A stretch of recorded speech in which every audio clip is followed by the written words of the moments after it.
तस्मै श्रीगुरवे नमः। શ્રી સંસ્થા સ્કૂલ વઢવાણ ઓનલાઈન એજ્યુકેશનમાં આપ સૌનું સ્વાગત છે। બાળ દોસ્તો, આજે આપણે ધોરણ 6 નું સામાજિક વિજ્ઞાન જેનો પહેલો પાઠ છે ચાલો ઇતિહાસ જાણીએ તે ભણીશું। બાળ દોસ્તો, ઇતિહાસ એટલે શું? ઇતિહાસ એટલે જૂના સમયની બધી બાબતો વિશેની જાણકારી મેળવવી। જેમ કે પહેલાના સમયના લોકોનું જીવન કેવું હતું, તેઓ શું પહેરતા, શું ખાતા, કેવા ધર્મો પાળતા, તેમની દિનચર્યા કેવી હતી, આ બધી બાબતોને જાણવી તેને ઇતિહાસ કહે છે। અહીં તમારા પાઠમાં આપણે આગળ પરિચય મેળવીએ। તમારા 6ઠા ધોરણના અભ્યાસમાં સામાજિક વિજ્ઞાનના એક રસપ્રદ વિષય ઇતિહાસ વિશે આપણે જાણીશું। સમાજ વિજ્ઞાનો આપણને મનુષ્યના સામાજિક વિશ્વથી માહિતગાર કરે છે। તે ભૂગોળ, અર્થશાસ્ત્ર, સામાજિક પરિસ્થિતિ અને સંસ્થાઓ, રાજકીય પ્રવૃત્તિઓ અને સંગઠનોની જાણકારી આપે છે। ઇતિહાસ વિષય સિવાયના સમાજ વિજ્ઞાનો આપણને વર્તમાન સમાજ જીવનનો પરિચય કરાવે છે, જ્યારે ઇતિહાસ માનવ સમાજની ભૂતકાળની માહિતી આપે છે। એટલે કે પહેલાના સમયનું માણસનું જીવન કેવું હતું, તેણે કઈ કઈ શોધો કરી, આ બધી બાબતો ઉપરથી આપણે વર્તમાન સમયની આગળની શોધો શરૂ કરી શકીએ છીએ। તેથી ઇતિહાસ જાણવો જરૂરી છે, જેની મદદથી આપણે વર્તમાન કાળને જાણી શકીએ છીએ। શું આપણે ભૂતકાળના જ્ઞાન વગર વર્તમાન સમાજ જીવનને સમજી શકીએ? માનવે જ્યારે અગ્નિનો ઉપયોગ શરૂ કર્યો ન હતો ત્યારે તેનું જીવન કેવું હતું? એવું કહેવાય છે, ઇતિહાસકારોએ કહ્યું છે કે અગ્નિની શોધ થઈ ન હતી ત્યારે માણસ ભટકતું જીવન જીવતો હતો। ક્યાંથી એણે ખોરાક રાંધવાનો શરૂ કર્યો હશે, ક્યાંથી એનું સામાજિક જીવન, કૌટુંબિક જીવન શરૂ થયું હશે, આ બધી જાણકારી ઇતિહાસકારો આપણને આપતા હોય છે। તમે એ બાબતની કલ્પના કરો કે માનવી ખેતીવાડી, રસ્તા, વાહન વ્યવહાર, મકાનો વગર કેવી રીતે રહેતો હશે?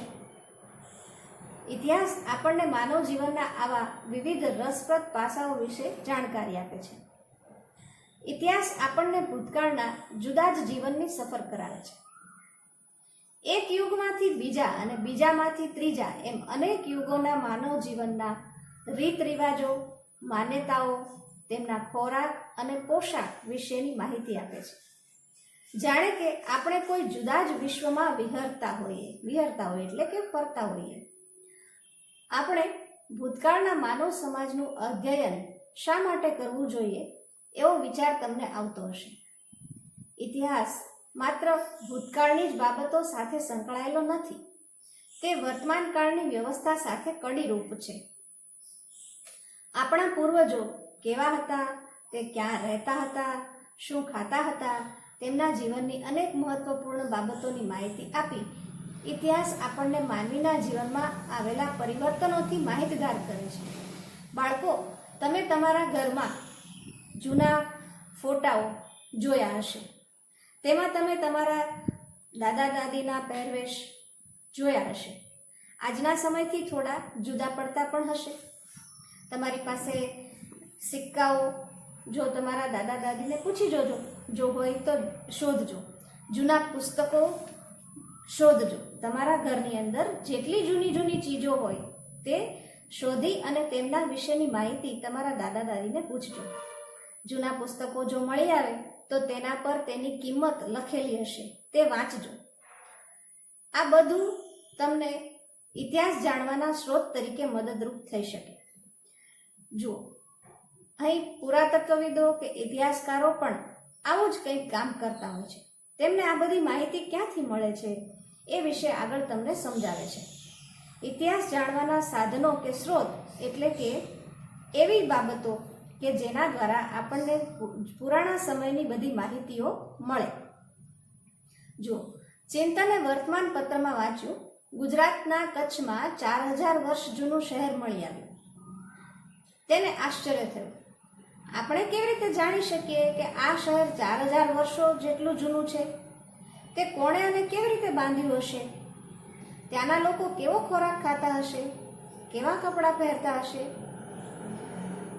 આપણે ઇતિહાસ કેવી રીતે જાણી શકીએ? ઇતિહાસ જાણવા માટે આપણી પાસે જુદા જુદા સાધનો છે. તમને વચ્ચે એક પ્રવૃત્તિ આપી છે જે તમે તમારા માતા પિતાના ફોનમાં કે કોઈ પણ રીતે પુસ્તકો દ્વારા શોધજો. તમે ભારતના નકશામાં નર્મદા નદી શોધી કાઢો. હજારો વર્ષો પહેલા નર્મદાના કિનારે માનવો વસતા હતા. હવે ઇતિહાસ જાણવાના જુદા જુદા સાધનો વિશે તમને માહિતી આપે છે, જેમાં પહેલું બતાવ્યું છે તાડપત્ર અને ભોજપત્ર. પ્રાચીન સમયમાં માનવી લખવા માટે તાડપત્ર કે ભોજપત્રનો ઉપયોગ કરતો, જેને આપણે હસ્તપ્રત કહીએ છીએ. પહેલાના સમયમાં જ્યારે કાગળની શોધ નહોતી ત્યારે માણસો આવી રીતે તાડપત્ર કે ભોજપત્ર પર માહિતીઓ લખતા હતા અને જાતે બનાવતા. તેથી તેને હસ્તપ્રત કહે છે. હાથથી લખાયેલી પ્રત એટલે હસ્તપ્રત. તાડપત્રો એટલે શું? તો કે તાડપત્ર એટલે તાડ વૃક્ષના પર્ણ પર લખાયેલી હસ્તપ્રતો. કયા વૃક્ષની વાત કરી? તાડનું વૃક્ષ. અને ભોજપત્ર એટલે હિમાલયમાં થતા ભુર્જ નામના વૃક્ષોની પાતળી આંતરછાલ પર લખાયેલા હસ્તપ્રતો. તાડના પર્ણ પર અને ભુર્જ જેવા વૃક્ષોની છાલ પર તેઓ હસ્તપ્રત લખતા. તેમાંથી આપણને તેમની ભાષા અને જીવન જીવવાની પદ્ધતિની જાણકારી મળે છે. આવી અનેક હસ્તપ્રતો મળી છે. તાડપત્ર અને ભોજપત્ર પર લખેલી હસ્તપ્રતોમાંથી ભારતના પ્રાચીન યુગના માનવી વિશે આપણને માહિતી મળે છે. જુઓ, આગળના પાને તમને એનું ચિત્ર બતાવ્યું છે. આ ચિત્રમાં તાડપત્ર અને ભોજપત્ર પર લખાયેલી માહિતીઓ મળી આવી છે. જેને આ બધી ભાષાઓની જાણકારી હોય તે એને ઉકેલે છે અને પછી પુરાણા સમયની માહિતીઓ તેમાંથી આપણને સમજાવે છે. આવી હસ્તપ્રતો મંદિરો અને મઠોમાં સચવાયેલી છે. તેમાં સંસ્કૃત, પ્રાકૃત અને તામિલ ભાષાના લખાણો મળે છે. કવિતા, નાટકો, વાર્તાઓ અને મહાકાવ્યો પણ તાડપત્ર અને ભોજપત્ર પર મળી આવ્યા છે. તે પોથી સ્વરૂપે પણ સચવાયેલી છે, જેમાં ધાર્મિક રીત રિવાજો, સામાજિક માન્યતાઓ, રાજાઓની જીવનશૈલી, વિજ્ઞાન, શિક્ષણ, દવાઓ, પ્રાણીઓ વિશે મોટા પ્રમાણમાં માહિતી મળે છે. આ બધી માહિતીઓ આપણને આવી રીતે તાડપત્રો કે ભોજપત્રો દ્વારા લખાયેલી પોથીઓમાંથી મળી આવે છે. તો આ બધી ચીજો આપણને ઇતિહાસ જાણવામાં મદદ કરે છે. તેથી ભોજપત્ર અને તાડપત્રને ઇતિહાસ જાણવાના સ્ત્રોત તરીકે ઓળખવામાં આવે છે. ત્યારબાદ બીજી વસ્તુ કઈ છે? અભિલેખો. જો અભિલેખોમાં ધાતુઓ અને પથ્થરો પર કોતરેલા કે લખેલા લેખ તે અભિલેખ કહેવાય. આપણે અભિલેખોમાંથી પણ ઇતિહાસ જાણી શકીએ. રાજા પોતાના આદેશો શિલાઓ પર કોતરાવી પ્રજા સાથે સંવાદ કરતા હતા. શિલા એટલે કે મોટો પથ્થર. તેના પર કોતરણી કરી અને બધા જ આદેશો લખતા અથવા કોઈ પણ સુવાક્યો લખાવતા. તમે ક્યાંય મંદિરોમાં કેમ ગયા હોય તો ત્યાં આરસના પથ્થર પર કોઈના નામ કોતરેલા વાંચ્યા હશે. બસ એવી જ રીતે પથ્થરો પર રાજાઓ શિલાઓ અભિલેખો કોતરાવતા. પ્રાચીન ભારતના અનેક રાજાઓ અને રાણીઓએ તેમના રાજ્ય, વિજય, ધર્મ અને સંસ્કૃતિની માહિતી આવા અભિલેખો પર અંકિત કરાવી છે.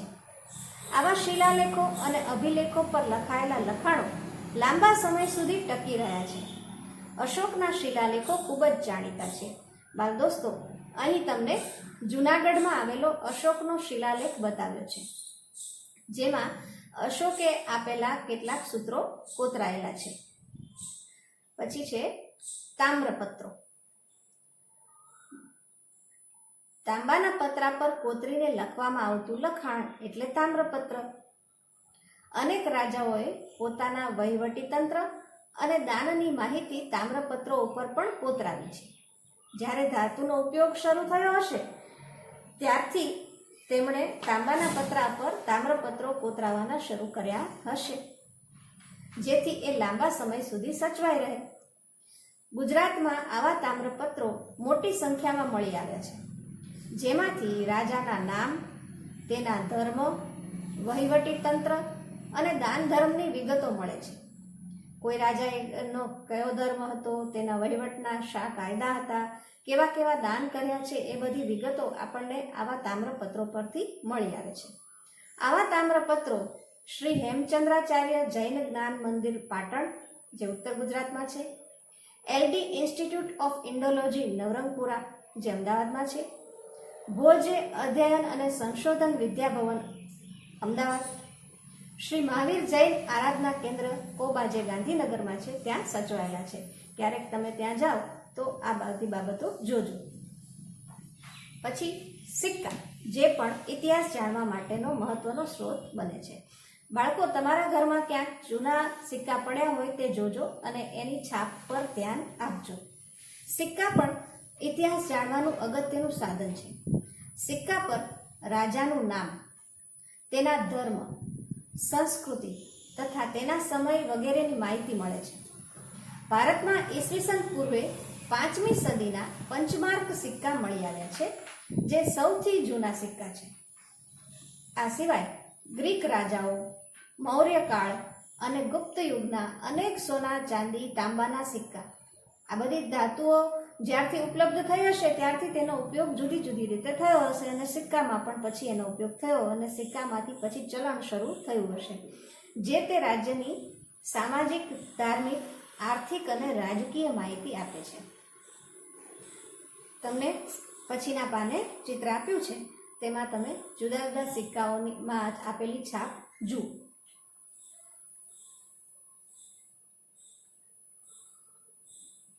પંચમાર્ક સિક્કા કોને કહીશું?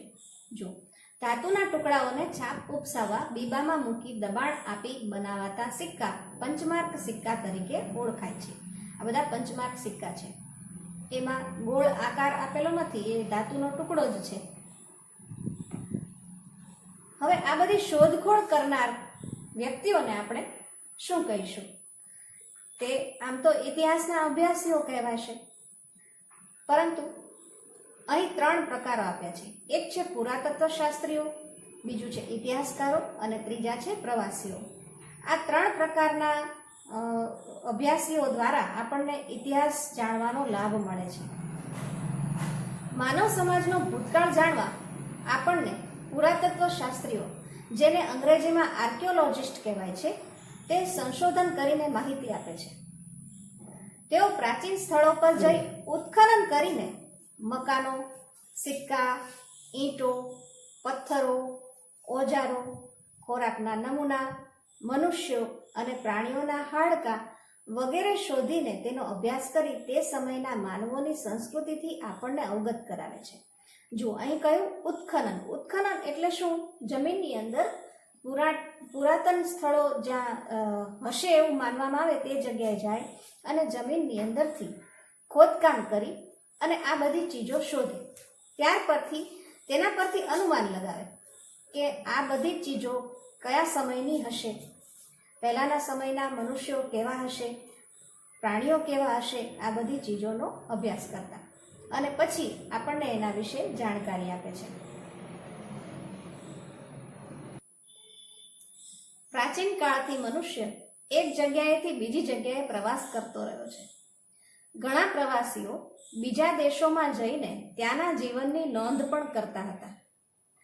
આવા પ્રવાસીઓના પ્રવાસ વર્ણનમાંથી આપણને જે તે દેશના ઇતિહાસ અને સંસ્કૃતિની જાણકારી મળે છે.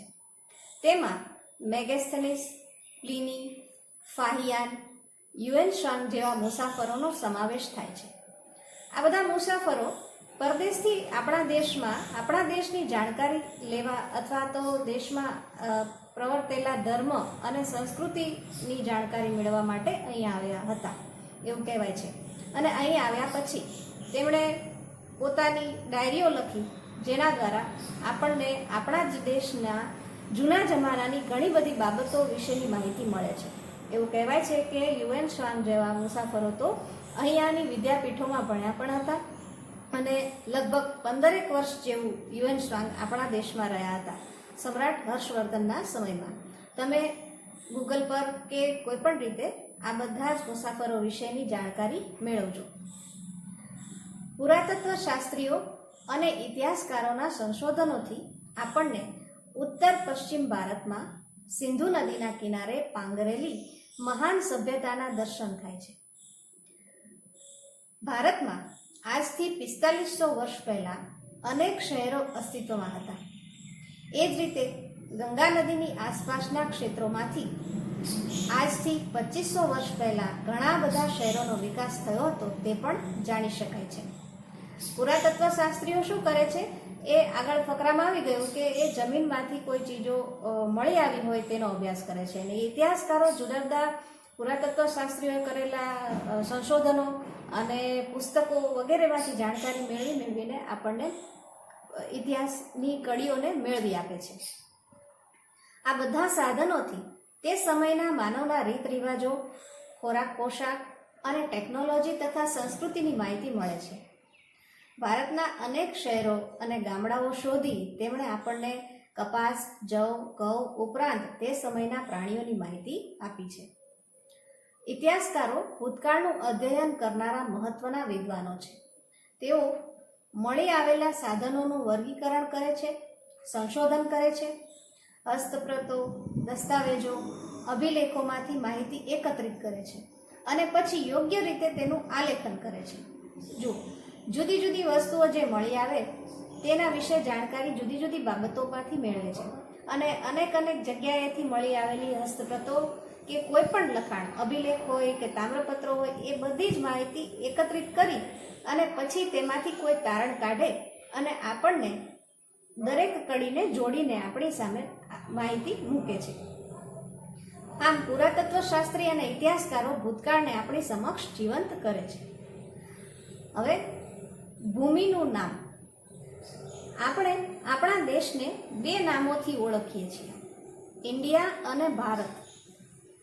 હવે તમને થશે કે આ નામ કઈ રીતે પડ્યા? જુઓ, ઇન્ડિયા શબ્દ ઇન્ડસ પરથી ઉતરી આવેલો છે, જેને સંસ્કૃત ભાષામાં સિંધુ કહેવાય છે. એવું કહેવાય છે કે સિંધુ નદીએથી માનવ સંસ્કૃતિનો વિકાસ શરૂ થયો. તો સંસ્કૃત ભાષામાં આપણે તે નદીને સિંધુ કહેતા, પરંતુ પ્રાચીન ઈરાન અને ગ્રીસના લોકો સિંધુ નદીથી પરિચિત હતા, તો ઈરાનીઓ છે તે સિંધુ નદીને હિન્ડોસ કહેતા હતા. જો આગળ આવશે, તેઓ આજથી 2500 વર્ષ પહેલા તે પ્રદેશના સંપર્કમાં આવ્યા હતા. મેં કહ્યું તેમ પ્રવાસીઓ બધા ફરતા ફરતા કોઈને કોઈ કારણસર આવતા, તો ઈરાનીઓ સિંધુ નદીને હિન્ડોસ અને ગ્રીસના લોકો ઇન્ડસ કહેતા. તેઓ આ નદીના પૂર્વ કિનારાને ઇન્ડિયાથી ઓળખતા. ભારત એવું નામ ઋગ્વેદમાંથી આપણને જાણવા મળે છે. એટલે ઈરાનીઓ અને ગ્રીક લોકોએ આ ઇન્ડિયા નામ આપેલું, જ્યારે આપણા દેશનું નામ મૂળ તો ભારત છે એવું ઋગ્વેદમાંથી જાણવા મળે છે. ભરત નામનો માનવ સમૂહ ઉત્તર પશ્ચિમ ભારતમાં આવીને વસેલો, તેના નામ પરથી આપણો દેશ ભારત તરીકે ઓળખાય છે. આ સમૂહનો ઉલ્લેખ સંસ્કૃતની આરંભિક કૃતિ ઋગ્વેદમાં પણ મળે છે.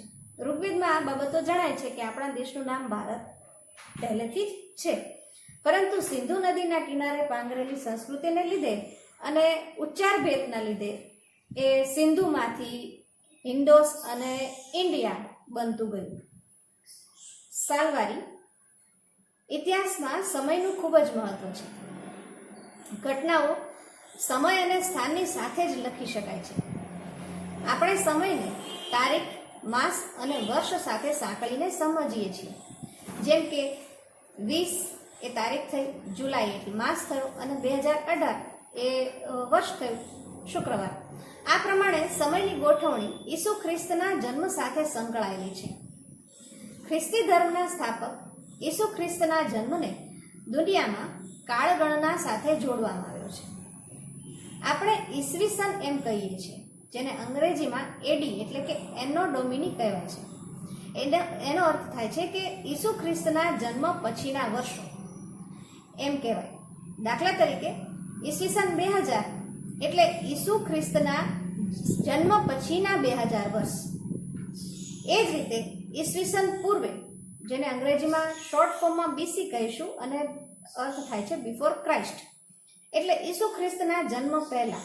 ઉદાહરણ તરીકે ઈસવીસન પૂર્વે 2000 એટલે ઈસુ ખ્રિસ્તના જન્મ પહેલાના 2000 વર્ષ.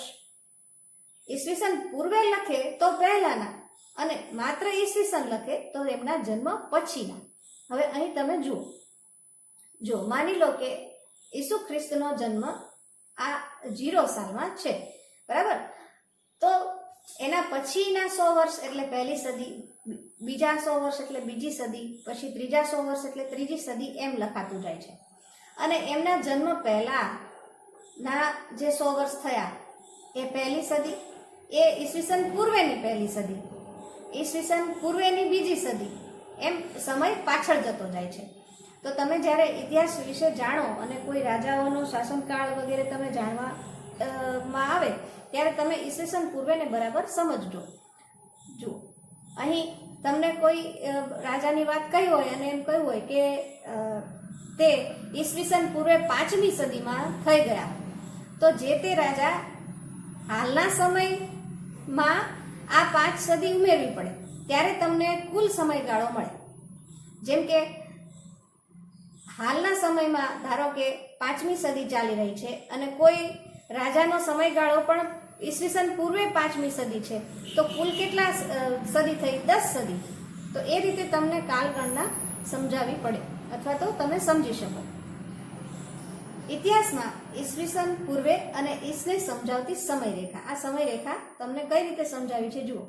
ઘણીવાર સાલવારીને એડીને બદલે સીઈ અને બીસીને બદલે બીસીઈ તરીકે પણ લખવામાં આવે છે. સીઈ એટલે કે કોમન એરા, એનો અર્થ થાય સામાન્ય કે સાધારણ યુગ, જ્યારે બીસીઈ એટલે બિફોર કોમન એરા એટલે કે સામાન્ય કે સાધારણ યુગ પૂર્વે.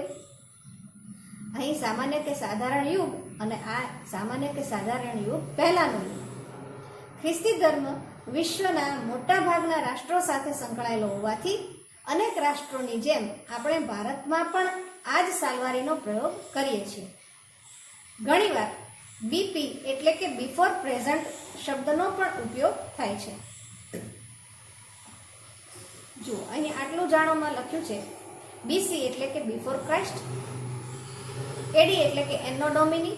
એનો અને ડોમિની આ બે મૂળ શબ્દો ગ્રીક શબ્દો છે જેનો અર્થ થાય છે in the year of God એટલે કે ભગવાનના સમયનું વર્ષ થાય છે. દાખલા તરીકે એડી 2018.